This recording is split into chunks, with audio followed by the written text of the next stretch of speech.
There's a moment when the life you think you're living collides head-on with reality.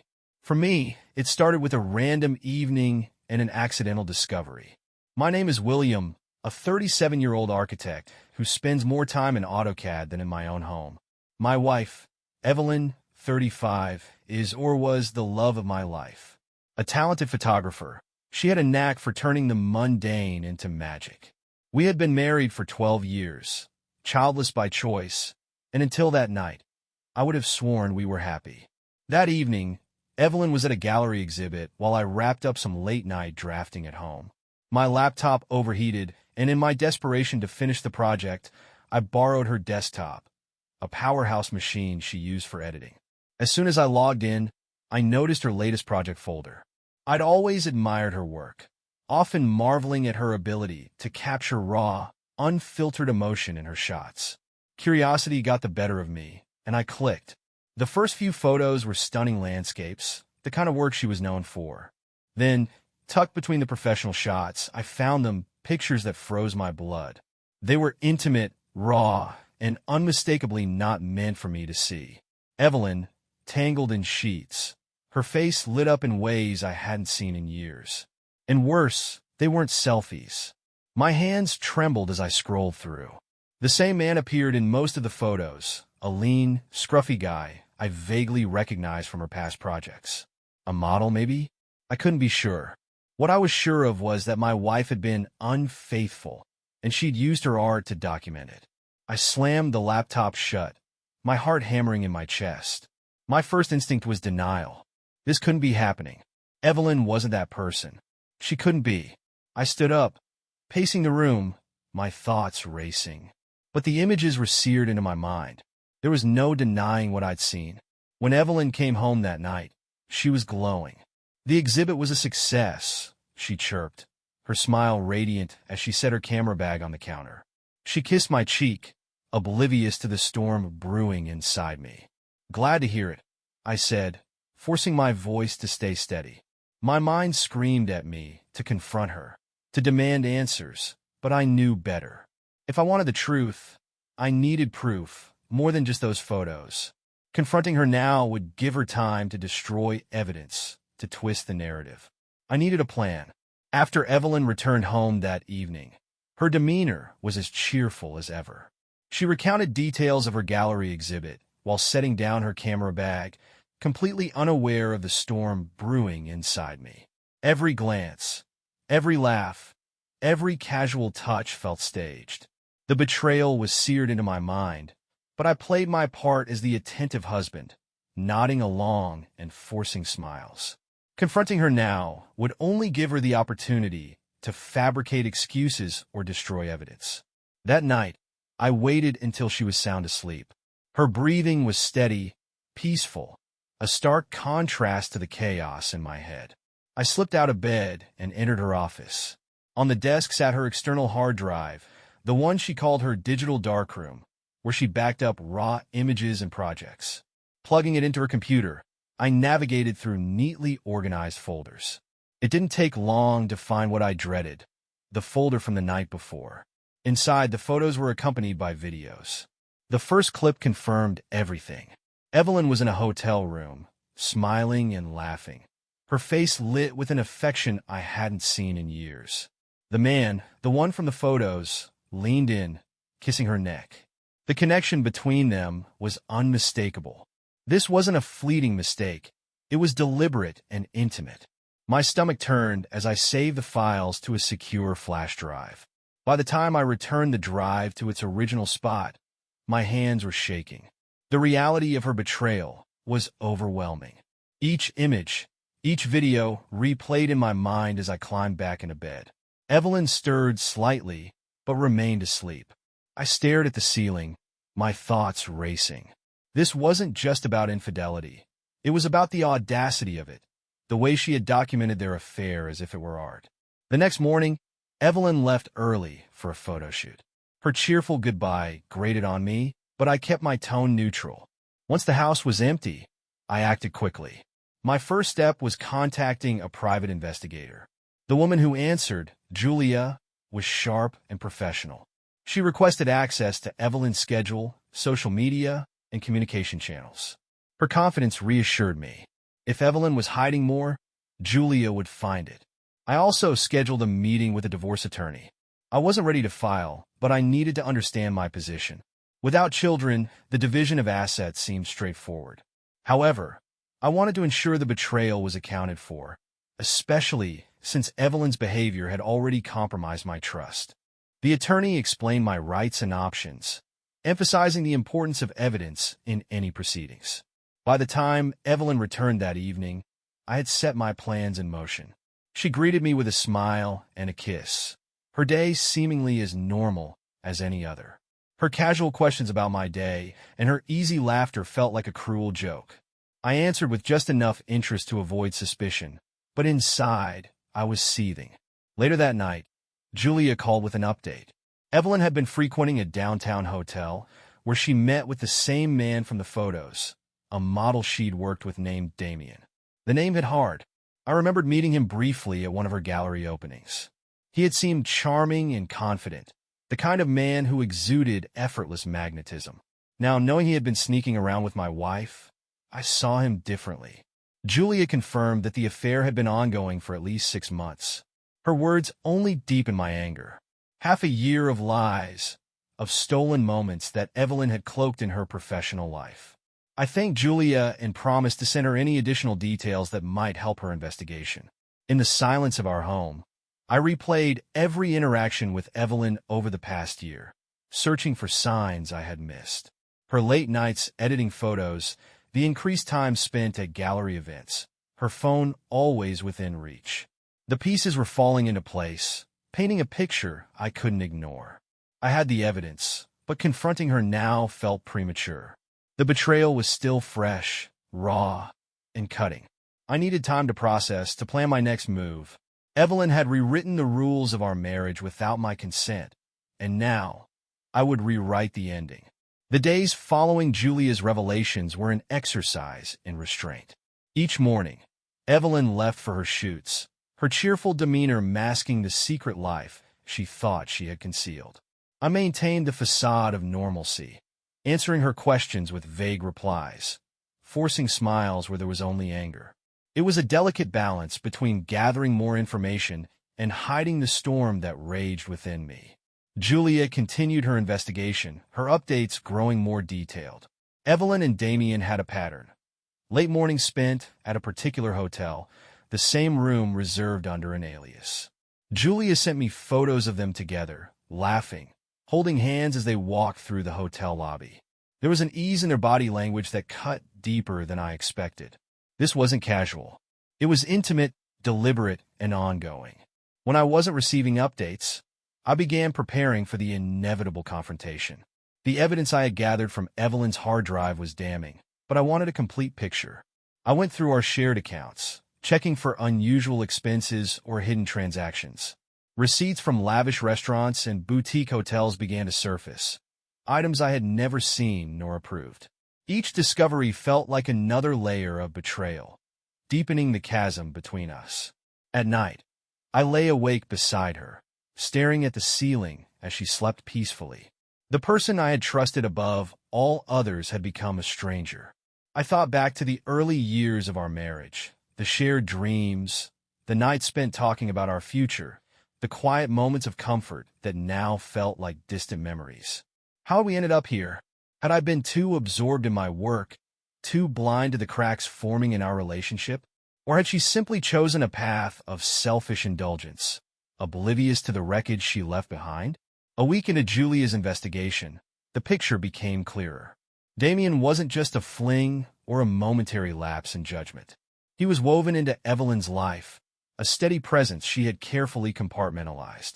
They had met during a photo shoot nearly a year earlier, and their relationship had deepened over time. Julia's research revealed they shared more than just stolen moments. They had a connection that extended into Evelyn's world of photography. Her recent projects, the ones she had been so proud of, often featured him. He wasn't just her lover. He was her muse. This revelation struck a nerve. The betrayal wasn't confined to our marriage. It had seeped into her art, the passion she claimed defined her. The photographs that once symbolized her creativity and dedication now felt tainted, a byproduct of deception. It was during one of these sleepless nights that a chilling thought crystallized in my mind. Evelyn had built her secret life with precision, blending it seamlessly with her public persona. But no matter how well she thought she had hidden it, there were always cracks. The files on her hard drive, the receipts, the hotel reservations, they all pointed to carelessness masked as confidence. She believed I would never look, never question. That arrogance would be her undoing. On the surface, nothing had changed. Evelyn still came home late, her stories of long shoots and client demands crafted with practiced ease. But my perspective had shifted. Every word she said, every detail she offered, felt like a test of my resolve. I kept my responses short, my tone neutral. The distance between us was growing, and I let it. It was a necessary buffer, a shield against the lies I could no longer stomach. One evening, as Evelyn sat editing photos in her office, I prepared my next move. It was time to meet with my attorney again, this time to solidify my strategy. The evidence Julia had gathered was more than enough to prove infidelity, but I wanted to ensure I had covered every angle. The attorney advised patience, emphasizing the importance of timing. If Evelyn suspected anything, she might retaliate, complicating the process. With this in mind, I began documenting everything meticulously. Bank statements, text logs, and Julia's photos were compiled into a secure file. I reviewed the contents nightly, each piece of evidence reinforcing my resolve. Evelyn's betrayal was undeniable, but the time to confront her hadn't yet come. I needed more. The routine continued for another week, the tension between us unspoken but palpable. Evelyn seemed oblivious, or perhaps she had convinced herself that her deception was unassailable. She talked about upcoming shoots and gallery events, occasionally asking about my projects with a casual disinterest that felt almost rehearsed. On the surface, I was the supportive husband, but beneath that veneer, my anger simmered. Every detail of her betrayal, every lie she told, added fuel to the fire. The day of reckoning was approaching, and when it came, she wouldn't see it coming. Another week passed in relative quiet, the routine of deception grinding forward. Evelyn continued her shoots and late nights, while I maintained the guise of a patient, devoted husband. Beneath the surface, however, my carefully laid plans were coming together. The evidence was piling up, and the confrontation loomed ever closer. It was on a cold Thursday evening, just as I was returning from work, that an unexpected event disrupted the calculated rhythm of my preparations. A man I didn't recognize was waiting on the front steps of my house. He looked to be in his mid-30s, dressed in a worn leather jacket and jeans. His face was lined with concern, and his eyes darted nervously toward the street as I approached. "Can I help you?" I asked, keeping my tone cautious. The man shifted uncomfortably, glancing around as if to ensure no one was watching. "You're William, right? Evelyn's husband?" My heart skipped. "Who's asking?" "I'm Marcus," he said quickly. "Look, I know this is weird, but we need to talk. It's about Evelyn." His words set me on edge. I crossed my arms, my tone sharpening. "What about her?" He hesitated, looking genuinely pained, then blurted out, "I think your wife's messing with my friend, Damien." The name hit me like a punch to the gut, but I masked my reaction. Marcus didn't seem to notice. He ran a hand through his hair, his words tumbling out in a rush. "Damien's been seeing someone, your wife, for months now. I only found out recently, and I couldn't stay quiet. He's my best friend, but this is wrong." I stared at him, torn between anger and curiosity. "Why tell me?" He sighed. "Because you deserve to know. Damien won't stop, and Evelyn, well, she doesn't seem like she's planning to either. I've been watching them spiral into something that's going to destroy both of your lives." The audacity of the situation left me speechless. This stranger, seemingly earnest, had walked into my life with a bombshell I had already known, but in a way that stripped Evelyn's betrayal of any remaining ambiguity. It was real, happening right under my nose, and now I had confirmation from the other side. "You don't have to believe me," Marcus continued, his voice softening. "But if you want proof, I can show you texts. Photos." Damien brags about it like it's some big win. I nodded curtly, motioning toward the driveway. Wait here. Inside, my mind raced. Marcus had handed me an unexpected weapon, a potential ally in my fight for clarity and justice. If his claim about texts and photos was true, it could bolster my case in ways I hadn't anticipated. When I returned, I held a pad and pen, my expression guarded. Write down your number. I'll be in touch. Marcus hesitated, then scribbled his contact information. I'm sorry, he said quietly as he handed the paper back. I couldn't stay quiet anymore. I watched as he walked away, disappearing into the growing darkness. His presence had shattered the thin veneer of calm I had maintained for weeks. Now, I had more questions than ever, and the weight of what was to come pressed down on me. That night, I pored over Marcus's words, his face replaying in my mind. What drove him to tell me? Guilt? Frustration? Or had he grown tired of watching Damien flaunt his conquest? Regardless of his motives, the revelation deepened my resolve. Evelyn and Damien weren't just careless. They were reckless, emboldened by the illusion that no one would challenge their charade. I contacted Julia, relaying the encounter and Marcus's potential value as a witness. She was intrigued but cautious. Approach this carefully, she warned. If Marcus is telling the truth, his evidence could be useful. But verify everything. Trust is a fragile thing in situations like this. Her words echoed as I prepared to reach out to Marcus, the weight of the decision hanging heavy. His interference had added an unpredictable variable to my plans. The confrontation I had been meticulously planning was no longer a distant inevitability. It was rapidly approaching, with stakes higher than ever. The following morning, I contacted Marcus, my voice measured but direct. He answered immediately, as though he had been waiting for my call. We arranged to meet at a quiet cafe in town later that day. As I hung up, I felt a strange mix of anticipation and dread. If Marcus was telling the truth, he could provide the final pieces I needed to confront Evelyn and Damien. If he was lying or exaggerating, it would complicate an already volatile situation. At the cafe, Marcus was already seated in a corner booth when I arrived. He looked more at ease than the night before, though his expression was still clouded with unease. Without preamble, he slid his phone across the table. Here, he said, I saved some of Damien's messages. I thought you want to see them. I picked up the phone, scrolling through a series of texts. Damien's arrogance practically radiated off the screen. He bragged about Evelyn like she was some sort of prize, detailing their meetings with an audacity that made my blood boil. Mentions of hotel rooms, dinner dates, and intimate moments filled the thread. There were even photos, selfies of Damien with Evelyn, her smile unmistakable. How long have you known about this? I asked, keeping my voice steady. Marcus shifted uncomfortably. A few months? At first, I thought it was just a fling. Damien's been like this before, but it's different. He talks about her like she's more than just someone he's hooking up with. I didn't know what to do until now. The weight of his words settled over me. Damien wasn't just a passing mistake for Evelyn. He was someone she had chosen repeatedly, someone she had built a secret life around. Marcus's evidence confirmed what I already knew, but in a way that stripped away any remaining denial. Why are you helping me? I asked, studying his face. He hesitated before answering. Because it's the right thing to do, and because I've seen what Damien's affairs do to people. This one feels worse.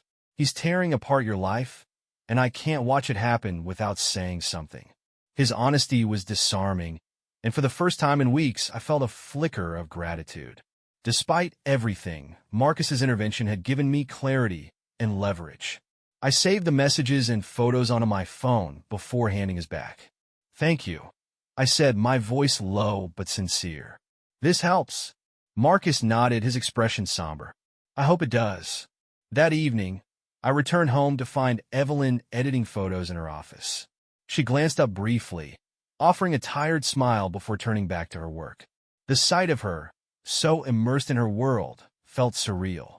Beneath the surface of our shared life, she had constructed a reality I wasn't part of. And yet, she sat there, calm and composed, as though everything was normal. I stayed quiet, my mind racing, The confrontation I had been building toward was now within reach, but timing was crucial. Evelyn's confidence, her apparent lack of suspicion, worked in my favor. She didn't know I had seen the cracks in her facade, much less that I had the tools to expose them. Over the next few days, I worked methodically to finalize my preparations. Marcus's evidence was added to the growing file of proof. Julia confirmed that Damien's presence at the hotel had been recorded on multiple occasions, and she provided security footage that left no room for doubt. My attorney advised me to hold steady, emphasizing the importance of catching Evelyn off guard when the time came. Meanwhile, Evelyn's behavior remained consistent. She attended her shoots, spent late nights editing, and occasionally mentioned upcoming gallery events. If she noticed my growing distance, she didn't show it. Perhaps she had convinced herself that her deception was flawless, or perhaps she simply didn't care. The breaking point came sooner than expected. On a quiet Saturday morning, Evelyn received a call while we were having breakfast. She stepped into the other room to take it, her voice muffled but urgent. Moments later, she reappeared, her expression carefully neutral.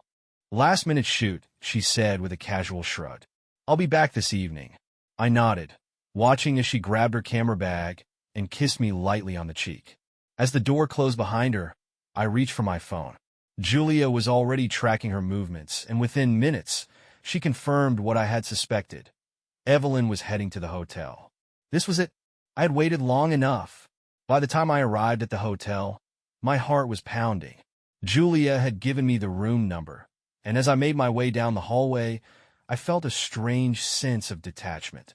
The anger, the betrayal, it was still there, but it had crystallized into something sharper, colder. I knocked on the door, my fist firm but steady. There was a shuffle inside, followed by hushed voices. When the door opened, Damien stood there, his expression shifting from confusion to recognition in an instant. Evelyn appeared behind him, her face paling as she registered my presence.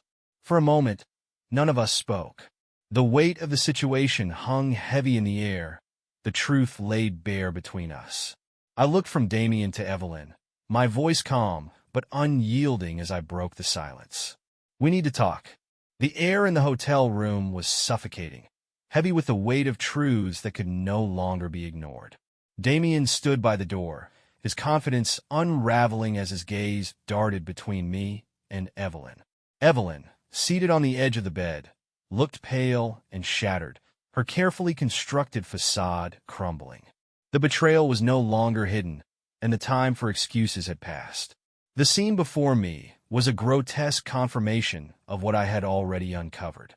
The open camera bag on the desk, the discarded wine glasses, and the rumpled sheets painted a vivid picture of the life Evelyn had been leading behind my back. I took it all in with cold detachment, my anger honed to a razor-sharp edge. Evelyn's confession in the earlier confrontation had been damning, but the evidence I had gathered afterward went far deeper than her words. I had uncovered bank transfers to a private account, receipts for hotel stays, and cryptic emails between her and Damien discussing their future plans. She hadn't just been unfaithful.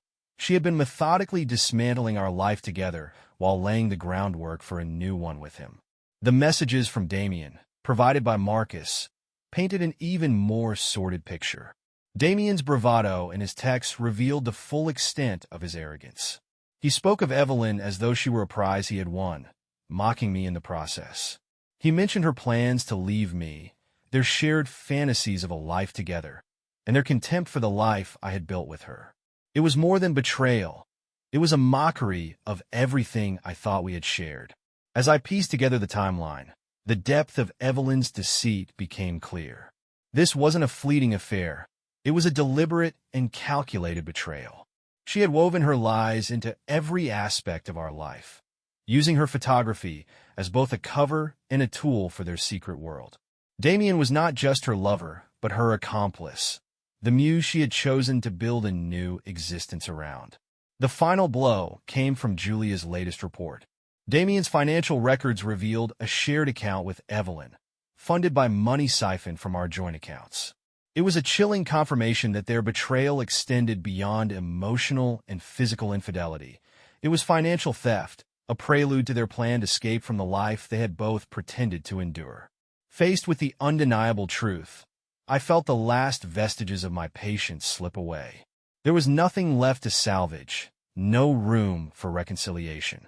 The betrayal had metastasized, infecting every corner of our marriage until nothing of value remained.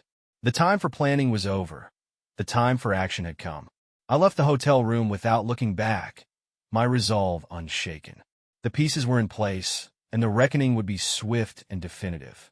The days following the confrontation at the hotel passed in a blur of calculated actions. Every move I made was deliberate, every step taken to ensure that Evelyn and Damien could no longer manipulate or exploit me. My attorney, armed with the mountain of evidence I had compiled, moved swiftly. The divorce proceedings began with precision, the betrayal laid bare in irrefutable detail. Evelyn was served with the divorce papers at home. Her shock was evident in the frantic calls and messages that followed, none of which I answered. There was nothing left to say. My lawyer had made it clear that all communication would go through her, and I was determined to enforce that boundary. Evelyn's attempts to explain, to apologize, to plead for another chance, were met with silence. She had made her choices, and now she would face the consequences. The legal proceedings uncovered even more layers of deceit. The shared account she had created with Damien was exposed, as were the financial discrepancies in our household expenses. She had funneled money from our savings into her private account over the past year, funds she had intended to use for a new life with him. This revelation was a turning point, shifting the divorce from a simple dissolution to a case involving theft and misappropriation. Damien, too, faced repercussions. Julia's investigation revealed that he had used his connections in Evelyn's industry to secure lucrative opportunities, leveraging her reputation to his benefit.